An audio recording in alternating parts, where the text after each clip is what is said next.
If you sell products online, then you know the number one mistake you can make is to go all in on the wrong product, even if it had all the right signs. A lot of e-commerce brands and dropshippers pick products solely based on monthly revenue, or only based on the product that they like or they want. But this is a mistake. Let's take Juicero, for example. Juicero raised about $120 million from top investors like Kleiner Perkins and Google Ventures to build a Wi-Fi connected cold press juicer and proprietary juice packs. Every cent of this went into designing, manufacturing, and marketing this one machine. When it launched in March of 2016, it retailed for almost $700. By January 2017, with sales flatlining, the price was slashed to $400, and still nobody bought it.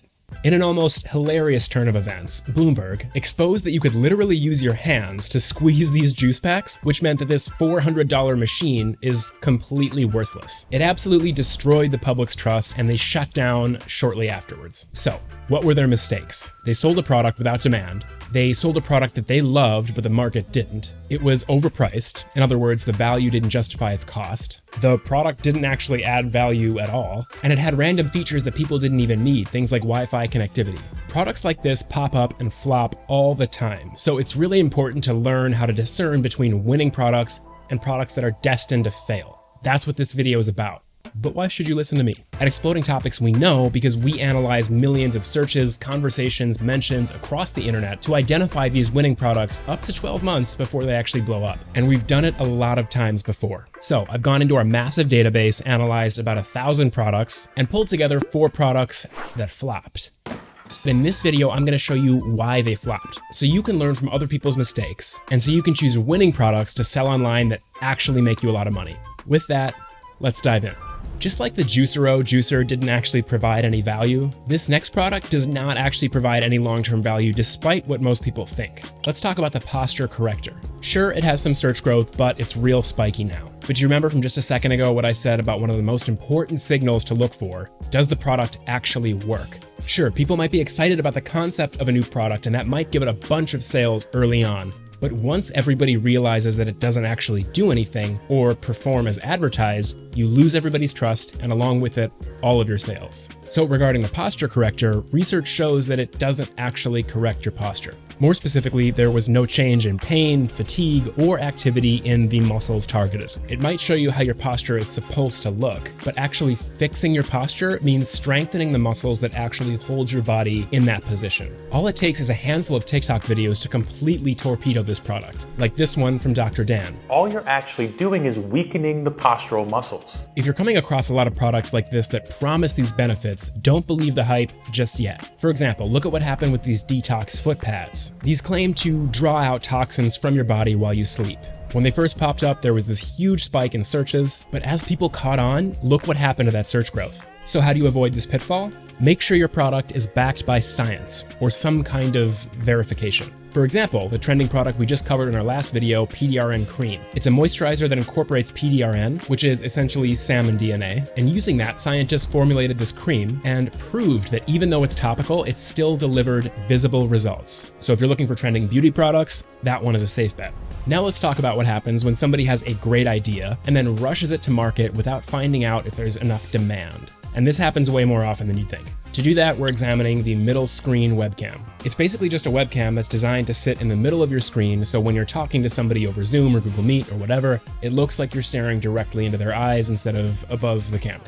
So what were their mistakes? They sold a product that they loved, but the market did not. Back in 2020, a guy named Ian Foster launched this product through his brand CenterCam. And as you can see here, when the brand was launched in 2021, it had this burst of traffic. But ultimately, there wasn't enough demand, so it just fell off as quickly as it grew. And as competitors and other models of this product showed up, they started getting shredded by reviews. Reviews aside, though, people were also finding fundamental issues with this concept. First, people are already used to using top screen webcams. When people were put into a focus group, they mentioned how this center cam felt distracting. And here's what I think is the real lesson here. If your product is forcing people to change a habit that they have that is very, very strong, you're in trouble. Now, if a product slips seamlessly into somebody's daily routine and improves their lives without them having to really do anything different, then you've got a solid product. Let's take mushroom coffee, for example. People don't have to stop drinking coffee or switch to tea or some other alternative. They continue drinking coffee, they just switch the type of coffee they're drinking so they can get all the benefits of functional mushrooms. Now, regarding this webcam, keep in mind that the benefit really did not outweigh the cost. If you're trying to convince somebody to ditch their old webcam and drop $100 on a brand new webcam that sits in the middle of their screen, they need to have a problem painful enough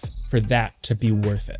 And needing to stick a small camera to your screen or clip it onto your computer before your video calls, while it is a small inconvenience, it's still an inconvenience. It's still a disruption to somebody's normal routine. And don't forget that stuff like that is part of the cost of this product. So overall, this pain point of not being able to look somebody in the eye while you're having a video call with them, it wasn't strong enough to justify all the costs that went along with this product. So how do you avoid this pitfall when you're choosing products to sell online? The simple answer is just to look at the search growth. Inside of Exploding Topics, you can actually use our trend analysis tool, which is going to show you search growth across various platforms and social channels, so you can get this high-level look at what products are actually gaining traction and which ones are just a flash in the pan. The other lesson is to watch as many videos about the trending product as you possibly can. And that might start kind of misleading, because when you go on TikTok right now, there's this trend of people saying, never buy this product. And when you click on the video, the reason is because it'll change your life and make you feel great, stuff like that. Watch as many of these as you can so you can understand the pain points and the benefits that people see individually with these products. And pay special attention to videos done by authority figures, people like Dr. Dan. So the first takeaway here is before you choose your next product to sell online, run it through our trend analysis tool within Exploding Topics, or at the very least, Google Trends. Look at the rise and fall of this product. Just by looking at the search growth graph, you can see this product was a fad. There was a ton of demand, but then, just as quickly as it arrived, it was gone. The product is the lightbulb camera. It's basically a discrete security camera that can be installed in a standard lightbulb socket. On paper, this one should have worked. You don't need a separate power outlet to power your security camera, and you don't need to search for a perfect hiding place to put your security camera. People thought, okay, I can just buy this camera, plug it in, and I'm good to go. This is an example of a product that came from a good idea, but was killed by poor execution. Their mistakes are pretty clear. The product didn't really add value. I mean, it didn't really function well as either of its intended purposes, as a light bulb or a security camera. Stuffing camera electronics into a light bulb housing often meant smaller LEDs and heat dissipating circuitry that limited lumen output. People also reported dimmer than expected light compared to a dedicated bulb of a similar wattage, undermining its first use as illumination. Viewers also mentioned that there were image quality constraints, overheating issues, complex Wi-Fi setup, and a limited field of vision. So if you come across a product like this that seems like a good idea, how do you actually vet it and make sure that it is before you go all in? First, dive deep into the 3-star reviews. You don't want super biased 1-star or 5-star reviews. Use the 3-star review filter. You're going to see more honest reviews that weigh the pros and the cons in a more level headspace. The unexpected benefit here is that you'll probably discover other use cases or benefits that the product listing doesn't even mention. You can use specific testimonials from these reviews to fuel ideas for your ad creative. Second, check TikTok and YouTube for product reviews, always. This might seem really simple, but it's there for a reason. You really need to make hyper sure that this product functions as it's advertised. Third, and of course most importantly, is search growth. And here in Exploding Topics, you can clearly see that this one has peaked. So to recap, if you're looking for new products to sell online, you should always be asking yourself these questions. Does the product have enough demand?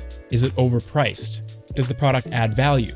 Does the product have different or more features than what people actually want out of the product? Most importantly, check the description if you want to find more trending products, because I'm going to drop a link to our last blog post, which is going to give you a whole bunch of them absolutely free, no strings attached. That's it for today. Thank you so much for watching. I'm going to create a lot more videos on trending products to sell in 2025 and 2026. So subscribe, and I'll see you next time.